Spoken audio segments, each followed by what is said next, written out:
Amílcar Barca não era apenas um líder qualquer, era a figura central de uma das famílias mais poderosas e influentes de Cartago, os Barcidas, uma dinastia de proprietários de terras com raízes profundas na deslumbrante região do Sahel, no norte da África. Sua linhagem era marcada por uma tradição de bravos guerrilheiros e heróis, cujos feitos ecoavam há gerações.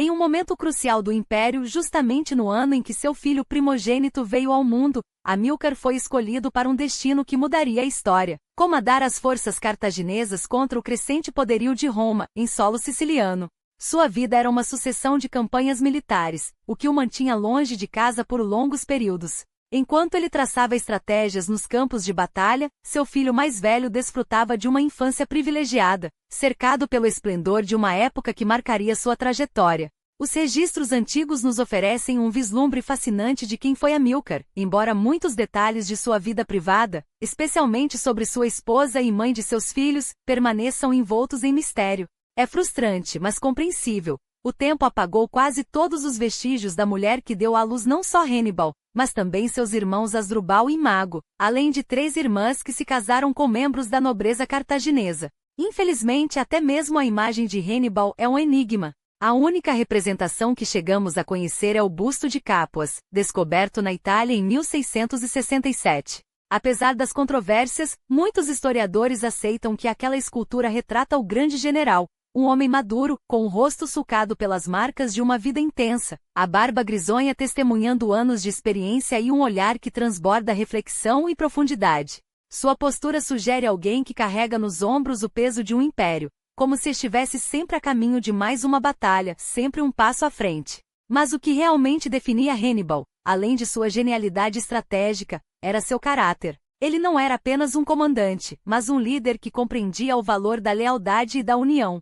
Enquanto outros generais se refugiam no conforto ou delegam as tarefas mais árduas, ele estava na linha de frente, dividindo as privações com seus soldados, dormindo no chão gelado ao lado daqueles que juraram seguir. Essa proximidade forjou um vínculo indestrutível entre ele e seus homens, uma fraternidade que nenhum inimigo poderia romper. E falando em inimigos, sua habilidade para a guerra psicológica era simplesmente brilhante.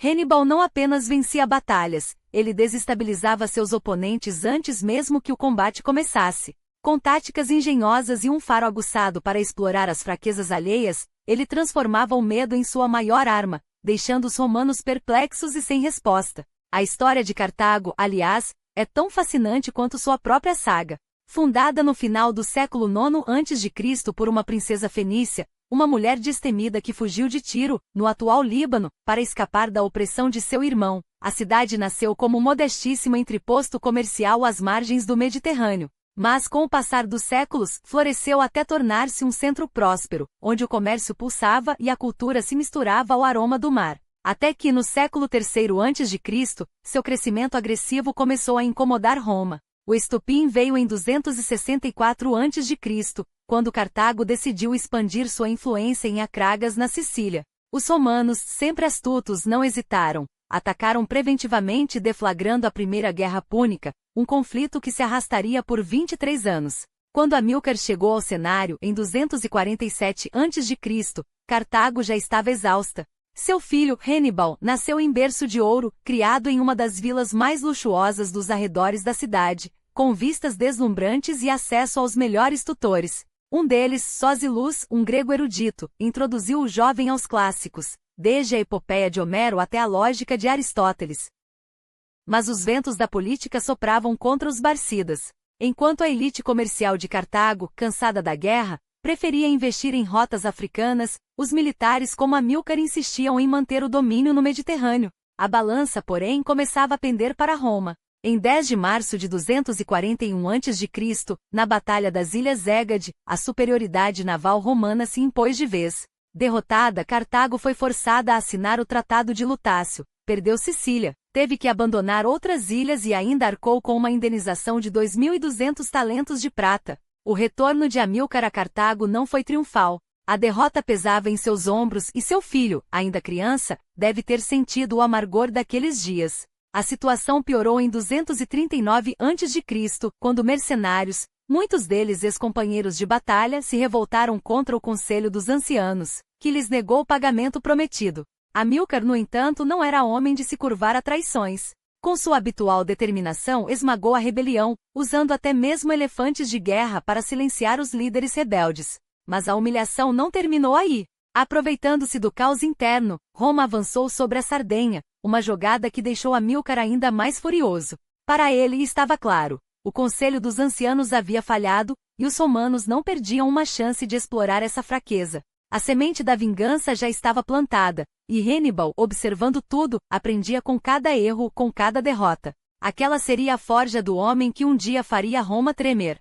Hannibal não era mais aquele menino de olhos arregalados que observava as decisões do pai com admiração silenciosa. Aos 9 anos, ele já havia absorvido cada lição como uma esponja sedenta, não apenas as estratégias de guerra, mas a arte da vingança, a paciência do caçador e, acima de tudo, o ódio frio e calculado por Roma. E agora, com o sangue de Amílcar ainda fresco nas mãos dos Vetoni, esse ódio ardia como um fogo que não poderia ser apagado. Não por acaso foi diante dos portais do templo de Baal, entre o incenso e os murmúrios dos sacerdotes, que o destino do jovem cartaginês foi selado com um juramento tão solene quanto macabro. Imagine a cena, o altar manchado de vermelho, o ar pesado com o cheiro de carne queimada, e Hannibal, com apenas 9 anos, estendendo a mão sobre o sacrifício ainda palpitante. Juro, por Baal e por todos os deuses de Cartago, que nunca conhecerei paz até que Roma seja reduzida a cinzas. Não eram palavras vazias, nem o delírio de uma criança impressionável. Era um pacto com o destino, uma promessa que ecoaria pelos anos seguintes como um presságio de tempestade. E quando, em 237 a.C., Amílcar partiu para a Espanha com seu exército, não foi por acaso que levou o filho consigo. Aquela terra de montanhas ásperas e tribos indomáveis seria a escola de Hannibal, e o campo de provas para a guerra que viria. Os anos que se seguiram foram uma forja implacável. Sob o sol escaldante da Andaluzia, Hannibal aprendeu a domar cavalos selvagens até que obedecessem ao menor toque de seus calcanhares. Nas colinas de Valência, estudou o terreno como um poeta decifra versos, entendendo como cada elevação, cada rio, poderia se tornar uma armadilha ou uma rota de fuga. E quando Amílcar, em 229 a.C., voltou sua atenção para os Vetoni, aqueles mesmos traidores que um dia o assassinariam, foi Hannibal, com apenas 19 anos, quem liderou sua primeira missão de reconhecimento. Não como espectador, mas como um comandante. E quando a emboscada veio, quando os gritos de guerra dos bárbaros rasgaram a noite, foi Amílcar quem se sacrificou para salvar os filhos, distraindo os inimigos enquanto Hannibal e Asdrubal fugiam pelas sombras. A morte do pai poderia ter quebrado um homem menor, mas Hannibal não era um homem comum. Aos 20 anos, já carregava nas costas o peso de um império e a memória de um juramento. E quando Asdrubal, o Belo, caiu em batalha em 221 a.C., não houve hesitação. O comando das forças cartaginesas na Espanha foi entregue a ele. Não por piedade e não por herança, mas porque todos sabiam que Hannibal era o único capaz de terminar o que Amílcar havia começado. E ele não decepcionaria. De sua fortaleza em Cartagena, Hannibal reorganizou as tropas com uma precisão cirúrgica. Os veteranos de Amílcar, endurecidos por anos de campanha, foram postos à prova novamente. Os recrutas, muitos deles hispânicos, foram transformados em uma máquina de guerra leal não a Cartago, mas a ele. Porque Hannibal não governava pelo medo, governava pelo exemplo. Cavalgava na frente de suas linhas, comia o mesmo pão duro que seus soldados, e quando a batalha chegava, era o primeiro a desembainhar a espada. E enquanto Roma, arrogante em sua vitória sobre os gauleses, celebrava seus triunfos, Hannibal preparava o seu. A prata das minas hispânicas fluía como sangue para seus cofres, financiando não apenas exércitos, mas lealdades. Tribos que antes resistiam agora se curvavam, seduzidas pela promessa de riqueza, ou intimidadas pela reputação crescente do cartaginês. E quando, em 219 a.C., as legiões romanas ousaram interferir em Sagunto, uma cidade aliada de Roma, mas dentro da esfera de influência cartaginesa, Hannibal não enviou emissários. Não escreveu cartas. Agiu. O cerco a Sagunto não foi uma batalha. Foi uma declaração de guerra. Durante 8 meses as muralhas da cidade resistiram, mas Hannibal não era homem de recuar. Enquanto os romanos, em sua cegueira, enviavam ultimatos que ele ignorava com desdém, o cartaginês aperfeiçoava sua arte. Aprendeu a minar paredes, a usar a fome como arma, a quebrar a vontade dos defensores antes mesmo de quebrar suas espadas. E quando Sagunto finalmente caiu, não houve clemência para os traidores, mas também não houve saques descontrolados.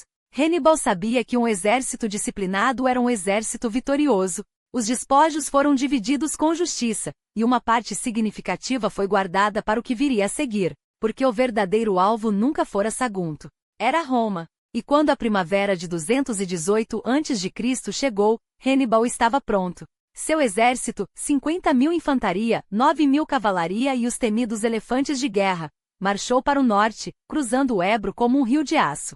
Os gauleses, cansados do jugo romano, juntaram-se a ele em massa. Os passes dos Pirineus, antes considerados impenetráveis, foram abertos por guias locais que viam no cartaginês não um conquistador, mas um libertador. E quando as legiões de Roma finalmente compreenderam que a tempestade não vinha do mar, mas das montanhas, já era tarde.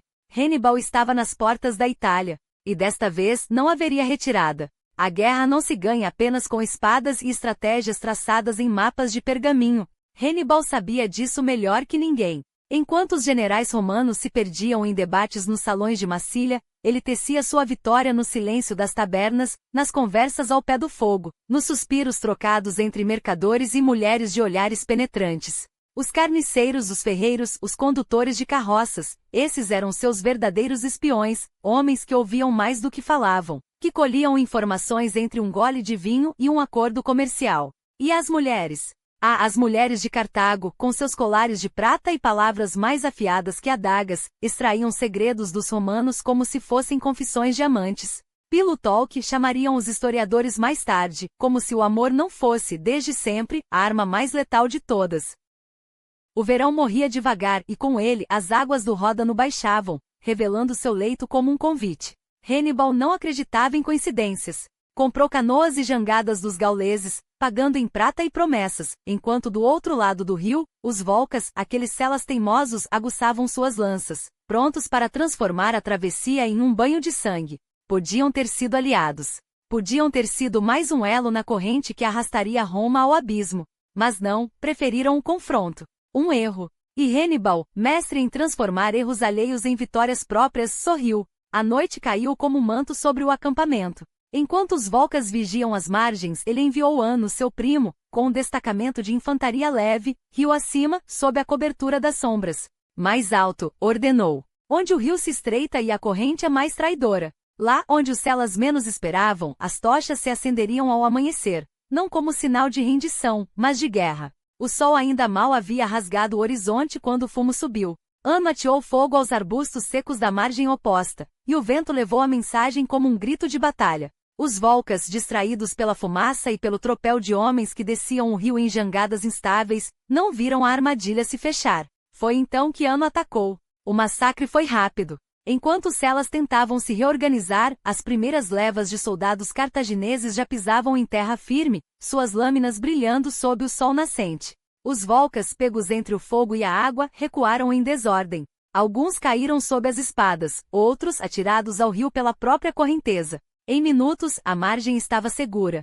Hannibal, imperturbável, ordenou que acampassem. Apressem-se, disse aos engenheiros. Os elefantes não podem esperar. E os elefantes, os elefantes, eram o problema. 37 bestas de guerra, cada uma um exército em si mesma, mas também um fardo. Como transportar montanhas sobre as águas? Os engenheiros, esses artesãos da impossibilidade, trabalharam sem descanso. Amarraram jangadas menores com cordas grossas, criando plataformas flutuantes largas o suficiente para sustentar o peso dos gigantes. 2 troncos robustos, ancorados nas margens como colunas de um templo efêmero, serviram de guia. Uma ponte de madeira sobre as águas traidoras. Os primeiros elefantes avançaram hesitantes. As plataformas balançavam, gemiam. Alguns animais, assustados, ergueram as trombas em protesto, jogando seus condutores maoutos ao rio como bonecos de palha. As águas os engoliram sem piedade. Mas os que restaram, os sobreviventes, aprenderam. Erguendo as trombas como mastros, sondando o fundo com os pés, avançaram. Um a um. Lentamente. Inexoravelmente. Do outro lado, Hannibal os aguardava. Não havia tempo para luto pelos perdidos. A notícia chegará, uma força romana acampava em Massília, observando, calculando. Ele enviou 500 cavaleiros numísios, os melhores de seu exército, para provar seu alcance. Descubram o que sabem. Mas não os provoem. Ainda não. Enquanto isso, na margem leste do Ródano, os célticos descontentes se reuniam. Entre eles Magilo, chefe dos boios, um homem cuja lealdade a Cartago valia mais que 1000 espadas. Vocês serão necessários, Hannibal lhe disse, sem explicar quando. E quando for, a Itália tremerá. Os batedores voltaram com sangue nas vestes. Encontramos os romanos. 300 dos nossos não voltaram, mas traziam algo mais valioso que vidas, informações. Os legionários não ousariam cruzar o Ródano. Ainda não. Hannibal sorriu novamente. Poderia ter esmagado aquele destacamento romano ali mesmo, nas planícies de Gaul. Poderia ter transformado o sul em um campo de batalha, arrasando vilas e queimando colheitas. Mas não. A Itália é o prêmio, pensou. Não a Gaul. Cada aldeia céltica poupada era um aliado potencial. Cada campo intacto, um celeiro para seu exército. Roma queria que ele lutasse ali, longe de suas muralhas, onde poderia ser contido. Mas Hannibal não era um animal a ser acorrentado. Virou as costas ao mar, rumo aos Alpes. Os homens murmuravam. Os elefantes cansados arrastavam os pés. Até os céus pareciam conspirar contra eles. O ar ficava mais fino, o frio mais cortante. Mas os guias locais, aqueles pastores que conheciam cada pedra e cada desfiladeiro, chegaram com mantas de lã, calçados de couro cru e sacos de grãos. Subam, disseram. Lá em cima, os deuses esperam por vocês. E então veio o portão dos Alpes. Um desfiladeiro estreito ladeado por penhascos que pareciam tocar as nuvens. Do alto, os alóbroges os observavam silenciosos, como abutres à espera da carniça.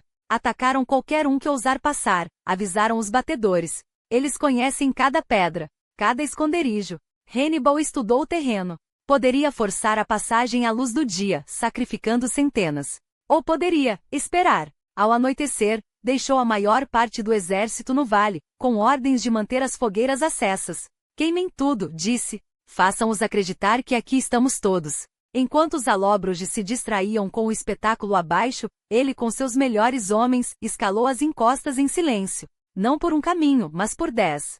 Como sombras, avançaram até os postos de vigia. O amanhecer trouxe o caos. Os alóbroges acordaram para encontrar suas próprias fogueiras apagadas, e suas gargantas cortadas. Abaixo, a coluna cartaginesa avançava, lenta e implacável. Os guerreiros célticos furiosos desceram como uma avalanche, atirando pedras e flechas sobre os homens e animais. Os elefantes apavorados trombetearam, derrubando tudo à sua frente. Homens e cavalos caíram no precipício, esmagados ou perfurados pelas lanças inimigas. Mas Hannibal não recuou. Ordenou que a vanguarda acelerasse o passo, enquanto os fundeiros subiam pelas encostas laterais, como formigas devorando um gigante. Ataquem os flancos, gritou. Não os deixem se reorganizar. Os alóbroges, orgulhosos demais para ceder, lutaram até o último homem. Mas quando o sol estava a pino, o desfiladeiro era cartaginês. E à frente, apenas a neve. E além dela, Roma. Os alóbroges aprenderam, à custa de sangue e orgulho, porque nenhum povo deveria subestimar os filhos de Cartago.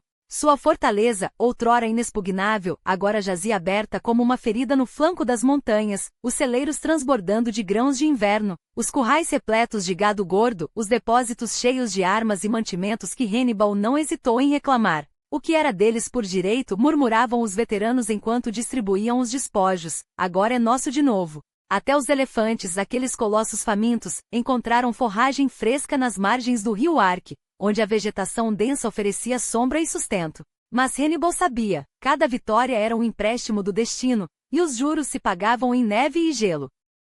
O outono caía sobre os Alpes como uma lâmina fria. As noites se alongavam, e o ar cortava os pulmões como vidro. Dentro de sua tenda aquecida por brasas, o general ouvia o rangido dos dentes de seus homens do lado de fora, enrolados em mantas úmidas, tremendo sobre a terra gelada. Dormir? Era uma palavra que perderá o significado. Os sonhos, quando vinham, eram de quedas intermináveis ou de lobos uivando entre as rochas. Mas Hannibal não permitia que o desânimo se alastrasse. Enquanto os célticos batedores voltavam das patrulhas com notícias de trilhas traiçoeiras e tribos hostis, ele os observava com olhos que pareciam ler a alma, um tremor nas mãos, um olhar desviado, o suor frio na testa. Mentiras, pensava, são como neve derretendo, sempre deixam rastros. 2 dias após cruzarem o Arque, o inferno se repetiu. Desta vez foi numa garganta estreita, onde as paredes de pedra ecoavam como um túmulo. Os célticos, espreitando das alturas, desprenderam rochas do tamanho de carros, atiraram flechas em arco e transformaram o desfiladeiro no matadouro.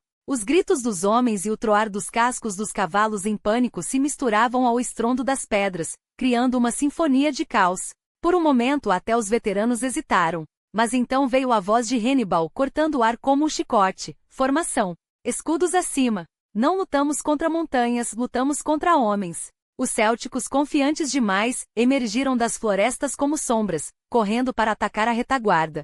Mas subestimaram a fúria de um exército que já havia visto o abismo e sobrevivera. Quando a noite caiu, os agressores se retiraram, convencidos de que os cartagineses estariam quebrados ao amanhecer. Engano fatal.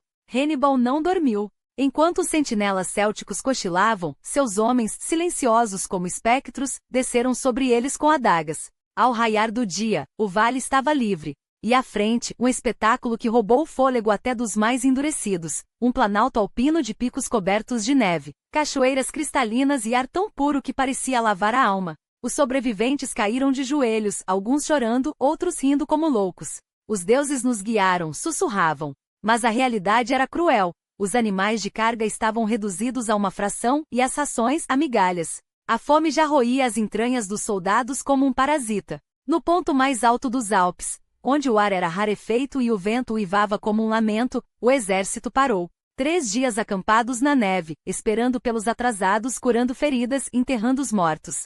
Hannibal via o desânimo crescer como geada. Então, ao entardecer do 3º dia, levou seus oficiais até a borda do precipício. Olhem, disse, apontando para o sul. Lá, além das nuvens rasgadas pelo vento, a terra se estendia verde e fértil. A Itália. A recompensa. E como se o próprio Baal houvesse soprado vida em suas palavras, os homens se ergueram, os olhos brilhando com uma chama renascida. Não cruzamos montanhas para recuar agora, rugiu Hannibal. Cruzamos para conquistar. A descida foi tão mortal quanto a subida, mas por razões diferentes. Penhascos quase verticais, pedras soltas que desabavam sem aviso, o constante risco de um passo em falso enviar um homem, ou um elefante, ao abismo. Quando finalmente emergiram no Vale do Pó exaustos e ensanguentados, depararam-se com um novo desafio, os Taurini, uma tribo que preferia a guerra à sabedoria. Hannibal não insistiu. Em vez disso, deixou que os corpos dos derrotados alóbroges, empalhados nas estacas ao longo da trilha, falassem por ele. A miúde é melhor ser aliado de Cartago do que seu inimigo, dizia o silêncio eloquente daquelas carcaças. E então, como um presságio, chegaram os primeiros desertores romanos. Tribos padanas, cansadas do jugo de Roma, ofereceram seus serviços. O momento era agora. Enquanto isso, do outro lado da península, Públio Cornélio Cipião marchava com suas legiões, jurando esmagar o invasor antes que pisasse em solo sagrado. Mas Hannibal já havia feito sua oferta aos deuses, um cordeiro branco, sacrificado com um golpe de pedra, seu sangue escorrendo sobre a terra italiana como uma promessa. Em novembro de 218 a.C., nas planícies de Ticino, o destino se revelaria. Os cavalos de Roma e Cartago colidiram em um choque tão violento que as lanças trêmulas dos velites romanos nem tiveram tempo de voar. Os númidas, ágeis como demônios, contornaram o flanco inimigo e caíram sobre os fundeiros como falcões sobre presas feridas. Cipião, cercado, viu seu exército se desintegrar, primeiro a cavalaria, depois a infantaria leve, até que só restasse a retirada humilhante pela ponte de Ticino. Queimena ordenou para que Hannibal não a usasse. Mas era tarde. A notícia da derrota se espalhou como fogo na palha. Tribos gaulesas desertaram em massa, levando consigo cabeças de romanos como troféus de lealdade. E em Roma o Senado tremeu. Enquanto isso, no acampamento cartaginês, Hannibal sorria. Não pela vitória, mas pelo que ela representava. Eles vieram a mim, pensou, observando os novos recrutas gauleses jurando fidelidade. Agora, Roma sentirá o gosto de seu próprio medo. E com o rio Pó às suas costas, ele avançou, rumo ao coração da Bestia. A guerra havia começado. A planície de Trebia não era um bastião intransponível. Era um convite. E Hannibal, mestre em transformar fraquezas em armadilhas, soube lê-lo como um poeta decifra um verso.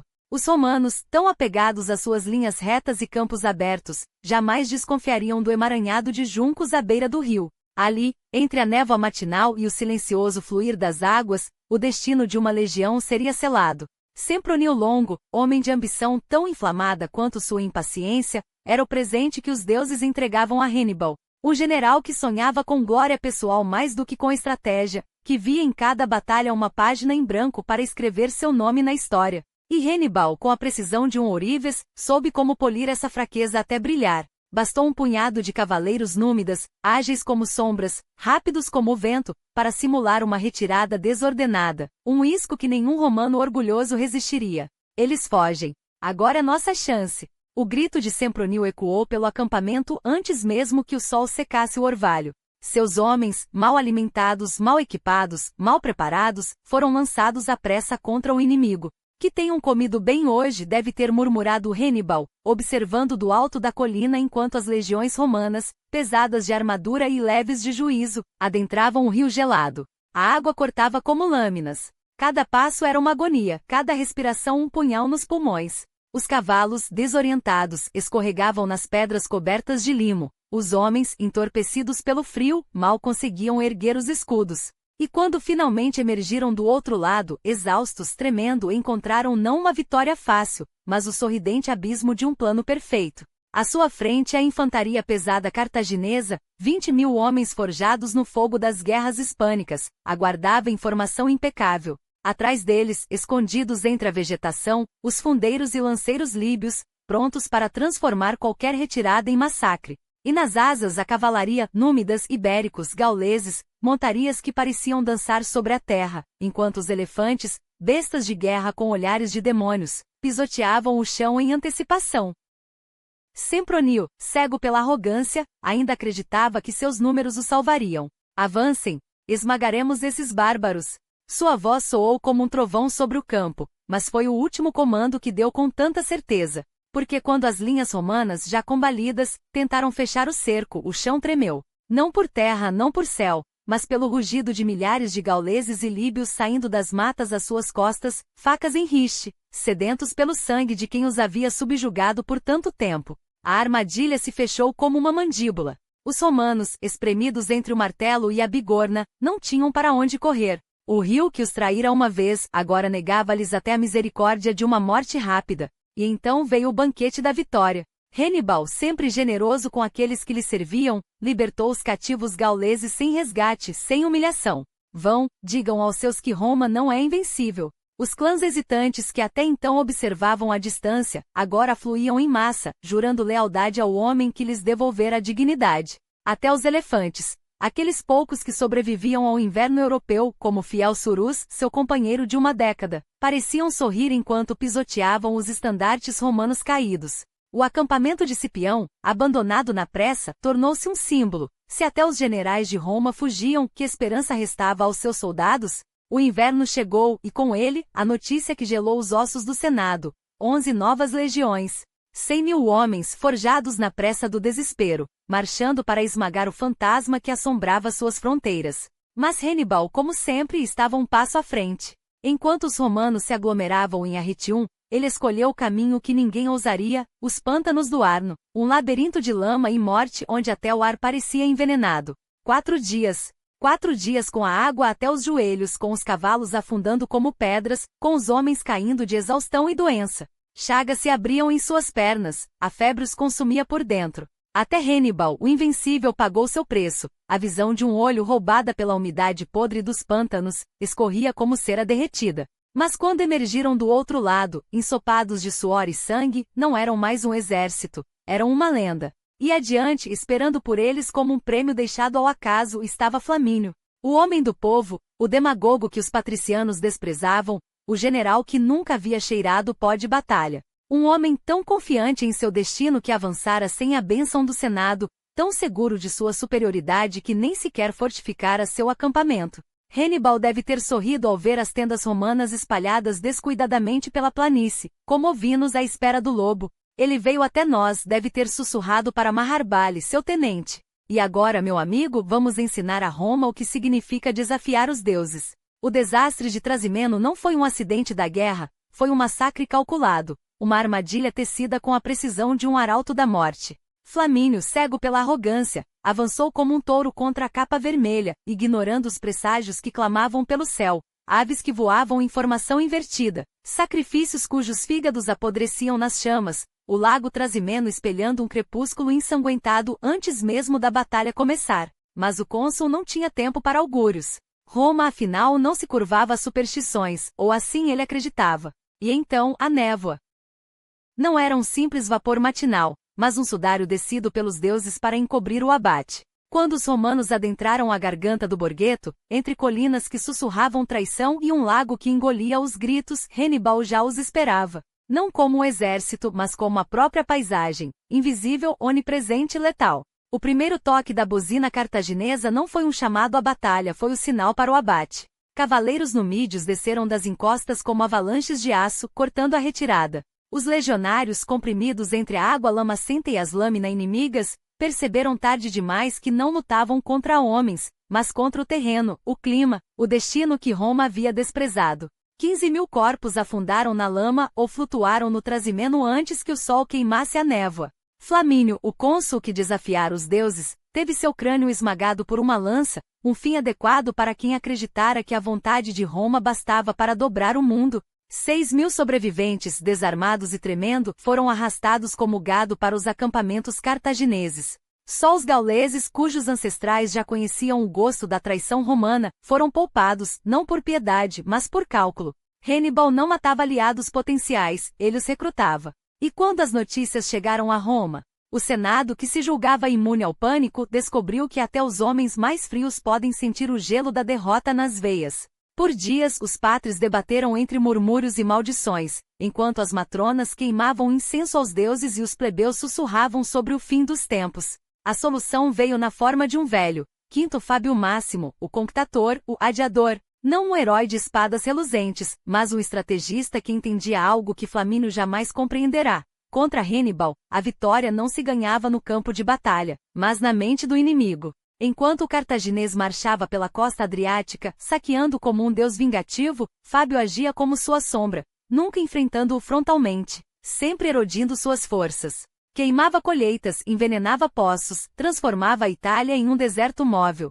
Ele está fugindo, gritavam os jovens generais, ávidos por glória. Mas Fábio sabia, Hannibal não era um lobo a ser caçado, mas um incêndio a ser contido. E quando o cartaginês tentou enganá-lo no desfiladeiro de Casilino, com bois carregando tochas para simular uma marcha noturna, o velho romano apenas sorriu. Um truque digno de Odisseu deve ter pensado, enquanto observava as chamas dançantes se afastarem, e o exército de Hannibal deslizar pela brecha como uma serpente. Mas Roma não era paciente. O povo, acostumado a vitórias rápidas e triunfos ruidosos, chamava Fábio de covarde. Onde está o novo Cipião? Clamavam nas ruas. O Senado, pressionado, vacilava. E Hannibal, sempre Hannibal, soube esperar, porque a verdadeira batalha não era por terras, mas por almas. E quando os romanos, em sua fúria, finalmente lhe deram o que ele mais desejava, um exército imenso, sobreconfiante, comandado por cônsules que acreditavam que o número bastava para esmagar a genialidade, ele preparou o palco para Cannae.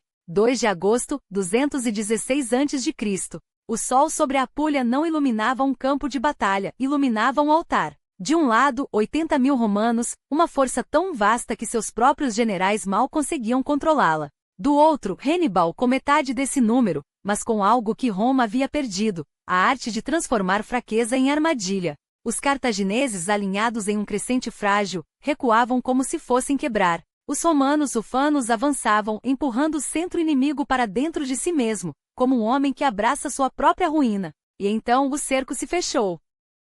A cavalaria numídia que havia esmagado a ala direita romana contra o rio Alfido, voltou como um martelo. Os gauleses e ibéricos que fingiam recuar, agora pressionavam os flancos. E no centro onde os legionários se amontoavam como gado em um curral, Hannibal ordenou que suas tropas avançassem, não para lutar, mas para comprimir. Espadas curtas cartaginesas ceifavam pernas, lanças numídias perfuravam costelas. Em 3 horas, 55.000 romanos jaziam mortos ou moribundos. 1 em cada 5 homens em idade de lutar na Itália, extintos. Não era uma derrota, era um genocídio militar. Quando a notícia chegou a Roma, até o ar pareceu parar. Aníbal, o nome que as mães sussurravam para assustar crianças, agora pairava sobre a cidade como uma maldição. Mas o cartaginês, em vez de marchar sobre a urbe, virou-se para o sul. Não por medo, mas por estratégia, ele não queria destruir Roma. Queria que Roma se destruísse. E enquanto os sobreviventes de Cannae vagavam pelas estradas, mutilados e loucos, o Senado fez o que sempre fizera em momentos de desespero, recorreu aos deuses, aos oráculos, aos rituais arcaicos que prometiam salvar a República. Mas os deuses, naquela manhã de agosto, já haviam escolhido seu lado. E seu nome era Hannibal. A glória de Cannae já era um eco distante quando Hannibal percebeu que a Itália não se renderia tão facilmente quanto suas legiões haviam esmagado os exércitos romanos. As cidades do sul, seduzidas por suas promessas de liberdade, hesitavam. Capua, a joia da Campânia, havia se curvado a ele com esperança, mas agora tremia sob o peso de sua própria dúvida. Os cartagineses podiam oferecer vitória, mas Roma oferecia algo mais perigoso, a ilusão de que a derrota era apenas temporária. E enquanto Hannibal tecia alianças frágeis com celtas volúveis e mercenários ávidos por saque, o Senado romano, ferido mas não quebrado, jogava seu último trunfo, a desespera. Recrutou criminosos, escravos, qualquer homem que pudesse empunhar uma espada. Não importava a honra, apenas a sobrevivência. Fábio Máximo, o Conctatore, o homem que entendia que a paciência era a única arma capaz de vencer um gênio como Hannibal, foi eleito cônsul pela terceira vez.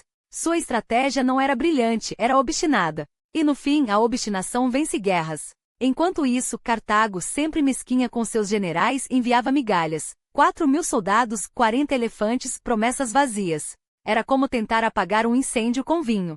Hannibal, o estrategista que havia humilhado Roma em Cannae, agora se via preso em uma armadilha de sua própria criação. As cidades que o receberam como libertador começavam a murmurar. Os romanos astutos cortavam suas linhas de suprimento, cercavam seus aliados, transformavam cada vitória cartaginesa em um fardo. Siracusa, a magnífica, resistiu por 2 anos antes de cair. Nápoles, inquebrantável, zombava dele atrás de suas muralhas bem abastecidas. 3 vezes Hannibal tentou tomá-la. 3 vezes falhou. E então veio 211 a.C., o ano em que Roma mostrou que ainda tinha garras. Os cônsules marcharam sobre Capua, o coração de sua rebelião. Hannibal, sempre um passo à frente, fingiu uma investida contra a própria Roma. Os romanos, como ele esperava, correram para defender sua cidade. Mas Fúvio Flaco, o general que não caía em truques, permaneceu. E quando Hannibal voltou, encontrou Capua sitiada, seus aliados traídos, suas esperanças esmagadas. Os capuanos que sonharam com um mundo sem Roma, agora imploravam por misericórdia. Roma não deu nenhuma. A cidade foi saqueada, seus cidadãos escravizados ou executados. Um aviso. Um exemplo. Hannibal, pela primeira vez, sentiu o gosto amargo da derrota estratégica. Ele poderia ter tomado Roma depois de Cannae, os portões estavam abertos, o medo era palpável, mas escolheu não fazê-lo. E agora, enquanto olhava para as muralhas da urbe, intransponíveis, guarnecidas por homens que haviam marchado 50 milhas em um dia para impedi-lo, soube que havia esperado demais. A oportunidade se fora. Restava-lhe apenas recuar, enquanto os romanos, implacáveis, reconquistavam a Itália peça por peça. Em 208 a.C., a sorte lhe sorriu uma última vez. 2 cônsules romanos, Cláudio Marcelo e Tito Quíncio Crispino, caíram em sua emboscada. Marcelo, o espada de Roma, morreu. Mas a vitória foi pírrica. Cartago sangrava. Na Espanha, Cipião Africano, o mesmo que sobrevivera a Cannae, o mesmo cujo pai fora morto pelos cartagineses, arrasava tudo em seu caminho. Cartagena, a joia do Império Cartaginês no Ocidente, caiu. Asdrubal Barca, seu irmão, tentava desesperadamente atravessar os Alpes para uni-lo, mas os romanos o esperavam. E quando finalmente chegou à Itália, em 207 a.C., encontrou não um salvador, mas um caixão. Hannibal, agora isolado com um exército de 50.000 homens, metade deles recrutas italianos desiludidos, a outra metade, veteranos exaustos, via seu sonho desmoronar. Cartago, outrora orgulhosa, não tinha mais prata, nem aliados, nem vontade. A Itália, que deveria ter sido sua, escorregava entre seus dedos como areia. E enquanto o inverno de 208 a.C. caía sobre a Península Ibérica, Asdrubal, seu último Hope, marchava através da Gália, ignorando os presságios, ignorando o fato de que Roma já não era a mesma que Hannibal humilhara em Cannae. Era o início do fim. E o homem que quase destruíra um império estava prestes a aprender a lição mais cruel de todas: a história não pertence aos audazes. Pertence aos que resistem. Asdrubal havia recrutado um contingente considerável de guerrilheiros celtas, mas o destino já tecia suas armadilhas. Enquanto ele avançava pela Gália, ignorando os sinais de que Roma não dormia, seu irmão, no sul, lutava contra o tempo e a exaustão. O plano era se encontrar no coração da Itália, recriar Cannae e esmagar Roma de uma vez por todas. Mas os deuses, ou talvez a própria sorte, tinham outros planos. Os mensageiros de Asdrubal foram interceptados. Roma, sempre atenta, soube de tudo.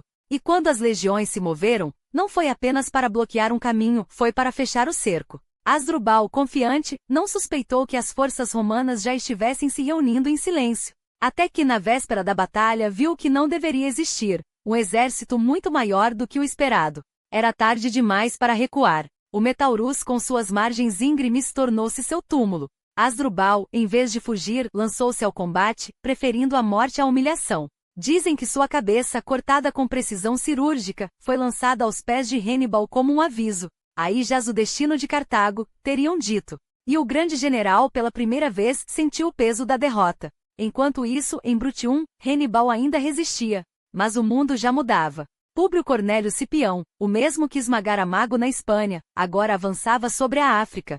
Cartago, traída por seus antigos aliados numídios, clamava pelo retorno do filho pródigo. Mas quando Hannibal desembarcou, não encontrou a glória de outrora, encontrou um exército de recrutas inexperientes, elefantes cansados e um inimigo que desta vez não cometeria os mesmos erros. Cipio não era Fábio. Não recuaria, não esperaria. Ele ofereceu paz, mas a paz de Roma era uma faca nas costas. Hannibal, astuto, tentou negociar. Renunciaria a tudo, menos a honra. Mas Roma não queria concessões. Queria sangue. E assim em Zama, o último ato se desenrolou. Os elefantes de Hannibal, antes terror das legiões, agora eram apenas bestas desorientadas, conduzidas para armadilhas. A cavalaria numídia, outrora sua aliada, agora esmagava seus flancos.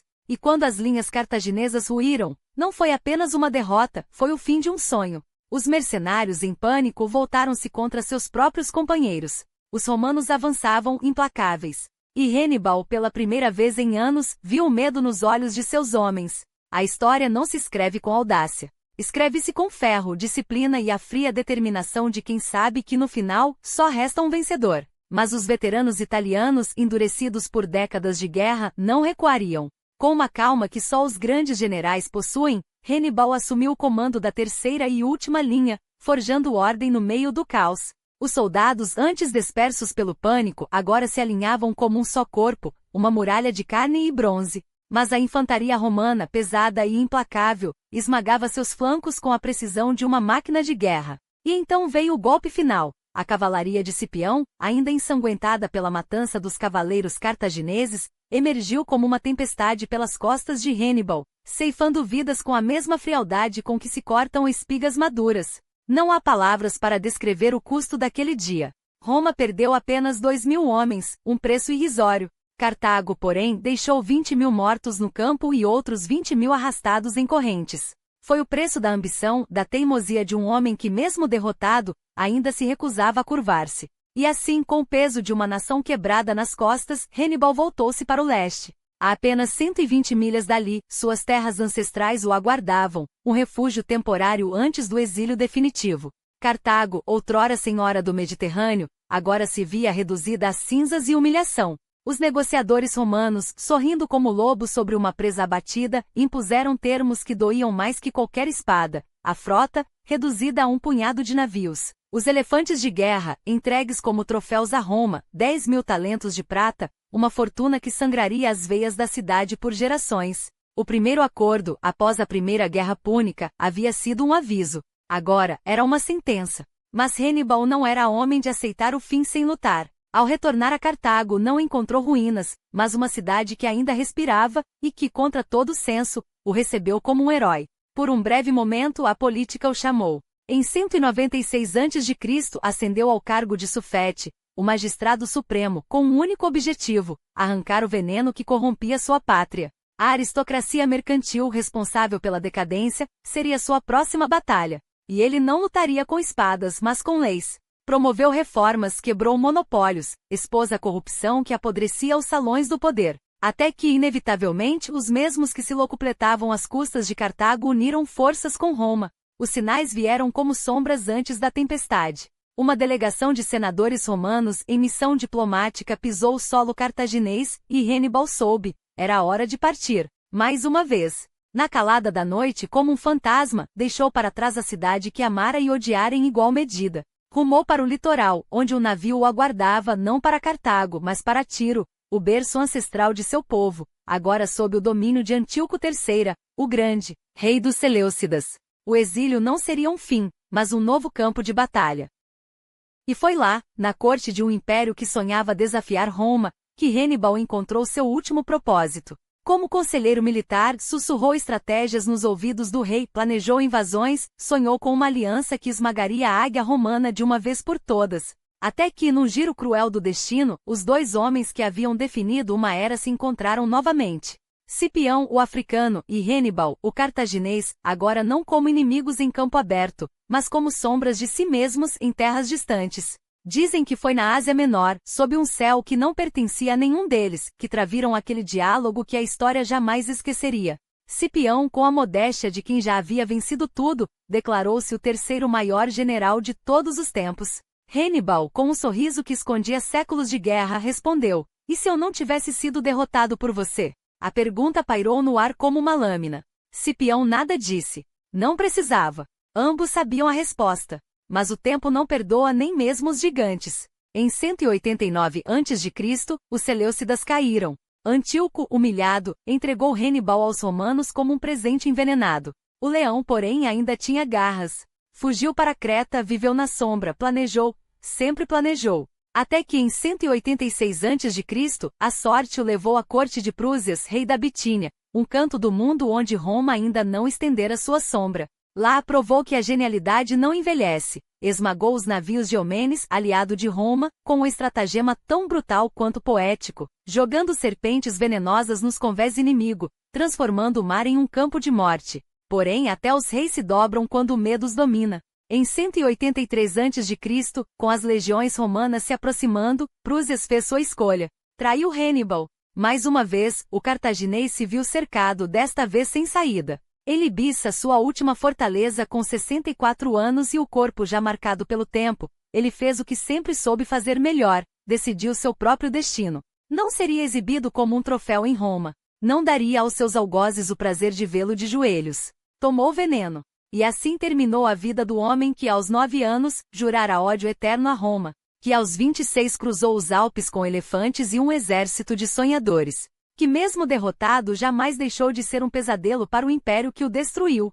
Hannibal Barca não morreu como um general, morreu como um símbolo da resistência, da teimosia, da recusa em aceitar que o mundo pertence aos vencedores. Porque no fim, a história não é escrita apenas pelos que triunfam. É escrita também por aqueles que, mesmo derrotados, forçam os deuses a lembrarem seus nomes. Mas Hannibal não era um homem que se contentava com meras palavras ou promessas vazias. Ele carregava no peito uma obsessão forjada no ódio e na honra: apagar Roma do mapa. Não por mar, como tantos antes dele tentaram, mas por terra, uma marcha implacável, uma ferida aberta no orgulho do império. Porque ele sabia, se a história fosse escrita com sangue, os deuses não esqueceriam o nome de quem o derramou. E assim começou o teste de fogo. 8 meses de cerco a Sagunto, uma cidade que se recusou a dobrar os joelhos, mesmo quando as muralhas tremiam sob o peso de 37 máquinas de guerra. Hannibal não era apenas um general. Era um artista da destruição, e cada pedra que caía, cada grito abafado pela poeira, era um traço em seu retrato de guerra. Mas isso era só o prelúdio. Ele cruzou o Ebro, depois os Pirineus, como se as montanhas fossem meros degraus em sua escalada pela glória. Mas foi nos Alpes que o mito se tornou carne. 15 dias de inferno branco, onde o ar queimava os pulmões e o gelo devorava os pés dos homens. Os elefantes, aqueles colossos que deveriam aterrorizar Roma, deslizavam em abismos e os guerreiros, esqueléticos de fome, lutavam não só contra o frio, mas contra tribos celtas que caíam sobre eles como lobos. Alguns desistiram, outros morreram. Hannibal não. Quando emergiu no Vale do Pó, não era mais apenas um exército que descia das montanhas. Era uma lenda com dentes. E ele sabia, para vencer Roma, precisava primeiro vencer o medo que ela inspirava. Então fez o que nenhum outro faria: transformou os inimigos em aliados. Não com ouro, não com ameaças vazias, mas com uma mistura letal de terror calculado e misericórdia estratégica. Os célticos da Gália Cisalpina olhavam para aquele homem de um olho só, perdido nas marismas do Arno, onde a febre e a traição quase o consumiram, e viam não um conquistador, mas um libertador. Sua cavalaria númida? Raios que partiam as linhas romanas antes que soubessem que a batalha havia começado. Sua inteligência? Uma teia que enredava legiões antes que dessem o primeiro passo. Em Ticinus, os romanos aprenderam que sua armadura não os protegia da velocidade. Em Trebia, descobriram que o rio podia ser uma armadilha tão mortal quanto as espadas. E em Trasimene? A Trasimene foi poesia macabra, uma neblina que escondeu a morte até que fosse tarde demais. 15.000 legionários afogados em seu próprio sangue enquanto o lago refletia o sorriso de um deus da guerra. Mas foi em Canas que Hannibal ascendeu ao Olimpo dos estrategas. Ali, ele não apenas venceu, ele reescreveu as regras da batalha. Envolveu, esmagou, aniquilou. 70.000 romanos caíram em um único dia e o mundo tremeu. Roma, pela primeira vez em séculos, chorou. E no entanto, a vitória mais espetacular da história militar não foi suficiente. Porque Roma não era apenas um exército. Era uma hidra de teimosia, que se regenerava a cada golpe. Enquanto Hannibal esperava que as cidades italianas se revoltassem, que a Grécia se unisse, que o mundo se erguesse contra o gigante, os romanos faziam o que melhor sabiam: resistir. Eles evitavam batalhas campais, queimavam colheitas, deixavam a terra arrasada atrás de si. Guerra de atrito. Guerra de paciência. Guerra de ódio frio. E pouco a pouco, o sonho de Hannibal apodreceu sob o sol da Itália. Espanha perdida. Sardenha perdida. Sicília perdida. Asdrubal morto. Mago morto. Cartago, sua amada Cartago, sufocada pelo cerco romano. Quando finalmente voltou para casa, depois de 15 anos de guerra ininterrupta, não era mais o general invencível. Era um homem com cicatrizes demais e um exército esfarrapado. Em Zama, o destino lhe deu uma última chance. Mas até os deuses cansam de brincar com os mortais. Cipião, o africano, aprendeu com seus erros. E quando a poeira baixou, Hannibal soube: a história não pertence aos que quase vencem. Exilado, traído, caçado como um animal, ele ainda tentou lutar com as sombras. Conselheiro militar aqui, estrategista ali, sempre um passo à frente dos algozes. Até que Prúsias de Bitínia, um rei medroso, entregou-o como um troféu. 183 a.C. Uma taça de veneno. Uma escolha: joelhos quebrados diante de Roma, ou a liberdade na morte. Ele escolheu ser lenda. Então me diga, Hannibal Barca, gênio ou fantasma? O maior comandante que já existiu? Ou apenas mais um nome esmagado pelo peso de Roma? Sua derrota mancha seu legado, ou é justamente ela que o torna eterno? Um homem que forçou os deuses a olharem para baixo e murmurarem: esse quase nos venceu. Deixe sua marca. Comente. A história ainda está sendo escrita.